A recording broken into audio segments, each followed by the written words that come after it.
Excited na si Vina Morales sa upcoming GMA Afternoon Prime series na Born to Shine. Bukod sa star-studded cast, dapat din daw abangan ang singing performances sa serye. Makichika tayo kay Athena Imperial. Isang araw matapos ang last day of taping ni Vina Morales sa Cruz vs. Cruz, sumabak agad siya sa shoot ng aabangang GMA Afternoon Prime series na Born to Shine. Iikot ang storya sa music industry, kaya abangan daw ang pasabog na singing performances ng cast. This is gonna be a family drama musical. Marami pang preparation for the concerts, kaya yun yung pong kailangan abangan nila. Makakasama dito ni Vina sina Smokey Manaloto, Manilyn Reynes, Tina Paner, Rosel Nava at si Miss Tessie Tomas.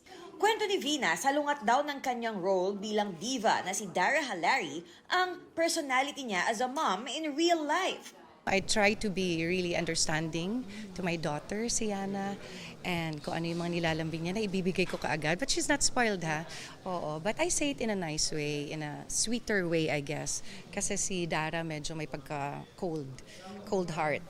Kabaliktaran din daw ng personality ni Sparkle teen Gea Misha ang kanyang karakter na si Nancy Sebastian. As in, maangas talaga siya. It's a different character. I need to find yung angas in myself. It's a challenge, but I love challenges. Makakasama rin sa series sila Zephanie, Michael Zager, Olive May, Migs Cuaderno, Naya Ambi at Mitzi Josh. Athena Imperial, updated sa Showbiz Happenings.